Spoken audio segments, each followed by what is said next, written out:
नमस्कार। Parameter of law के इस चैनल में मैं आपका मित्र रिटायर्ड जज अशोक शर्मा आपका हार्टली वेलकम करता हूं।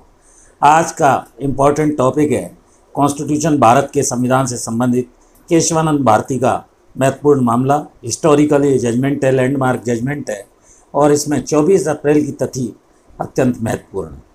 24 अप्रैल 73 को दो तिथियाँ इम्पॉर्टेंट हैं।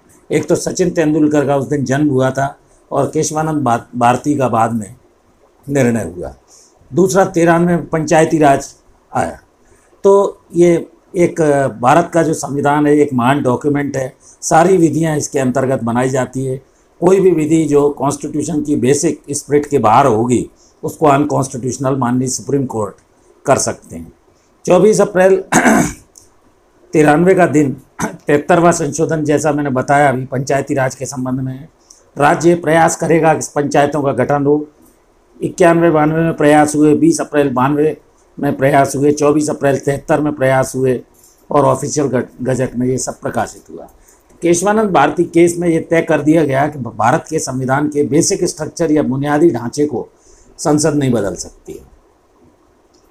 तो स्वतंत्रता के बाद के भारत में बहुत सारे कार्य हुए। वीडियो पॉज करें, हेडफोन रख लें, नोट करें। नाना पालकीवाला सरकार की ओर से सुप्रीम कोर्ट में खड़े हुए थे माननीय। इसमें पार्ट 3 इंपॉर्टेंट है, मूल अधिकार फंडामेंटल राइट्स। पार्ट 4 है नीति निर्देशक सिद्धांत, directive principle of state policy. Part 3 में आर्टिकल 12 से 35 तक है। पार्ट 4 में आर्टिकल 36 से 51 तक है। पार्ट 20 में आर्टिकल 368 एमेंडमेंट संशोधन से महत्वपूर्ण संबंधित है। कुछ लोग समाजवादी थे उस समय, कुछ उदारतावादी थे, कुछ पूंजीवादी थे, कुछ गांधीवादी विचारधारा के थे। सारी विचारधाराएं जो है पूरे प्रोसेस में एक बात तय हुई कि वोटिंग जो है वो करने से हर व्यक्ति बचेगा। और इस प्रकार आर्टिकल 13 और 32 में जो भी संवैधानिक उपचार हैं, where there is a right there is a remedy, constitutional right remedies से संबंधित है। तो कोई भी व्यक्ति जिसके अधिकारों का उल्लंघन या हनन होता है वो आर्टिकल 32 या 13 के अंतर्गत सीधा सुप्रीम कोर्ट या हाई कोर्ट जा सकता है। तो डीपीएस भी नीति निर्देशक सिद्धांत समाज की भलाई के लिए बनाए गए और संपत्ति का अधिकार आर्टिकल 44 के अमेंडमेंट से लीगल राइट बना दिया गया। तो प्रत्येक व्यक्ति की संपत्ति अर्जन धारण व्ययन का अधिकार सरकार को होगा, कंपनसेशन लोकहित में उसको दिया जाएगा। ये सारी बातें उठी। इसमें कुल मिलाकर जो मैं कहना चाहता हूँ वो शुरुआती दिनों में केशवानंद भारती के प्रकरण में के पहले संसद जो है मूल अधिकारों का संशोधन कर सकती है, ऐसा शंकरी प्रसाद वर्सेस यूनियन ऑफ इंडिया के मामले में तय हुआ था। ये 1951 शुरुआती दिन थे। इसके बाद Golaknath versus state of Punjab का मामला 1967 में आया। 17वें संविधान संशोधन जिसमें भूमि सुधारों के बारे में जुड़ा हुआ था। मूल अधिकारों में संशोधन करने की संसद की शक्ति नहीं है, ऐसा कहा गया। बाद में गोलकनाथ के बाद संसद ने 24वां संशोधन अधिनियम पास किया। Kesavananda Bharati versus state of Kerala 1973 का ये मामला 13 जजेस की पीठ, काफ़ी बड़ी पीठ थी, लार्जर बेंच। जगत गुरु शंकराचार्य तोतकाचार्य श्री केशवानंद भारती, श्री पतंगालाचारू शैव मठ के केरल के शंकराचार्य थे। 71 में केरल में वामपंथी सरकार बनी, उनकी सारी ज़मीन को सरकार ने हड़प लिया। तो इसे चैलेंज किया गया मठ की ओर से और इसमें धार्मिक संपत्ति के रखरखाव एवं प्रबंधन की दलील आर्टिकल 26 के तहत दी गई। इसके बाद केरल सरकार के भूमि कानूनों को चुनौती दी गई। केरल हाई कोर्ट में मठ को कामयाबी नहीं मिली। आर्टिकल 368 भारत के संविधान से संबंधित है। आर्टिकल 13, 26, 25, 29, 31 को भी चैलेंज किया गया।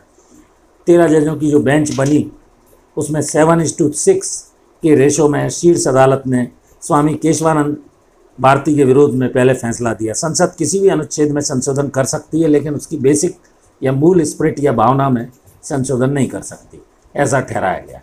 तो इसमें मित्रों ये एक ऐतिहासिक हिस्टोरिकल फैसला है और ये मील का पत्थर साबित हुआ। 24 अप्रैल 73 को दिए गए भारत के सुप्रीम कोर्ट के इस निर्णय में अटॉर्नी जनरल खड़े हुए थे। 71 देशों के संविधान की चर्चा की गई, चार्ट बनाया गया था। भारत के संविधान का बुनियादी ढांचा संशोधन के द्वारा संसद के द्वारा नहीं बदला जा सकता, ये तय हुआ। इसमें संशोधन के बारे में काफ़ी महत्वपूर्ण बातें आई। जैसे संसद संशोधन कानून का शासन है, भारत में न्यायपालिका की आज़ादी है, गणतंत्रीय ढांचा है, संविधान का सबसे सुप्रीम होना है, इसी के तहत और कानून बनाए जाते हैं, संघ और राज्यों की शक्ति का बंटवारा है और धर्मनिरपेक्ष राज्य है, धर्म की स्वतंत्रता का अधिकार है। ये सारी बातें उठी और बुनियादी ढांचा या मूलभूत कानून इसको संविधान को माना गया। भारत का संविधान में संशोधन अगर करती है पार्लियामेंट तो वो बुनियादी ढांचा या बेसिक स्ट्रक्चर को चेंज नहीं कर सकती। आरसी कूपर का केस था बैंकों के राष्ट्रीयकरण के खिलाफ। इसी तरह माधवराव सिंधिया का मामला भारत में मिले देशी रियासतों के बारे में प्रिवी पर्स बंद करने का था। केरल में हिंदू मठ के मठाधीश के ऊपर कई पाबंदियां जो सरकार ने लगाई थी, वो सरकार का बनाया गया कानून। ऐसा केस विश्वानंद केस में कहा गया था कानून खिलाफ था। इसमें चीफ जस्टिस SM सीकरी थे और संविधान के बुनियादी ढांचे या बेसिक स्ट्रक्चर को नहीं बदला जा सकता। इस सिद्धांत से सरकार की तानाशाही पर अंकुश लगाया गया। तो ये एक बहुत महत्वपूर्ण मामला है। संविधान पढ़ने वालों को, देश के आम नागरिकों को Kesavananda Bharati versus state of Kerala 1973 के मामले को जानना चाहिए और ये एक लैंडमार्क, मील का पत्थर साबित हुआ है। मित्रों, ये वीडियो कैसा लगा? यदि आपको वीडियो अच्छा लगा है तो लाइक शेयर करें, अपने मित्रों दोस्तों को भेजें, चैनल से जुड़े रहिए। मैं ऐसा मानता हूं कि अभी तक आप चैनल से जुड़ गए होंगे। करीब 17,800 मेरे सब्सक्राइबर भी हो चुके हैं। और एक और अनुरोध है, मेरी धर्मपत्नी श्रीमती अर्चना शर्मा का भी एक यूट्यूब पर चैनल अर्चनाज आरटी आपके नाम से है, कृपया उसे भी देखें, उससे भी जुड़ें, सब्सक्राइब करें। वीडियो अच्छे लगे तो लाइक शेयर करें। इस वीडियो में यहीं तक, कल फिर मिलते हैं नए वीडियो के साथ। नमस्कार मित्रों, इसी तरह चैनल से जुड़े रहिए और चैनल को स्नेह देते रहिए। धन्यवाद मित्रों।